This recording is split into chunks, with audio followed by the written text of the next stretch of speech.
Parliament തെരഞ്ഞെടുപ്പിന്റെ പ്രകടന പത്രികയിൽ സിഎ ഉൾപ്പെടുത്തിയിട്ടില്ലെന്ന് വാർത്ത വന്നതിൽ പിന്നെ ന്യൂനപക്ഷ വോട്ടുറപ്പിക്കാനുള്ള ഉരുണ്ടുകളിയായിരുന്നു കോൺഗ്രസ് വക കഴിഞ്ഞ ദിവസങ്ങളിലൊക്കെ. കരടിലുണ്ടായിരുന്നിട്ടും പ്രകടന പത്രിക പുറത്തിറക്കും മുന്നേ സിഎ വിഷയം മുതിർന്ന നേതാക്കൾ ഇടപെട്ട് നീക്കിയെന്നതാണ് പുതിയ വാർത്ത. കേരളത്തിൽ വന്ന് ഇടതുപക്ഷത്തിനെതിരെ ആവേശത്തോടെ പ്രസംഗിക്കുമ്പോഴും ഉത്തരേന്ത്യയിലേക്ക് എത്തുമ്പോൾ ബിജെപി രാഷ്ട്രീയത്തോട് താതാത്മ്യം പ്രാപിക്കുന്നവരാണ് കോൺഗ്രസുകാർ.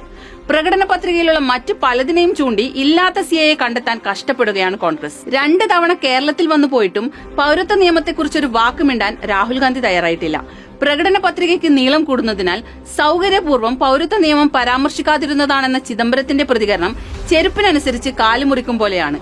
കൂടുമാറ്റം തകൃതിയായി നടക്കുമ്പോഴും അതിനെ കണ്ടില്ലെന്ന് നടിക്കുന്നതിനൊപ്പം ഞങ്ങൾക്കിനിയും നേതാക്കൾ ബാക്കിയുണ്ടെന്ന് വീമ്പ് പറയാനാണ് കോൺഗ്രസിന് ഇഷ്ടം. ഉത്തരേന്ത്യയെ പാടെ ബിജെപിക്ക് തീരെഴുതി കേരളത്തിലേക്ക് കോൺഗ്രസിന്റെ ദേശീയ നേതൃത്വം മുഴുവൻ ശ്രദ്ധ കേന്ദ്രീകരിക്കുന്നതും സംഘപരിവാറിന് തലവേദനയാവുന്ന ഇടതുപക്ഷത്തെ എതിർക്കണമെന്ന ഒറ്റ കാരണത്താലാണ്.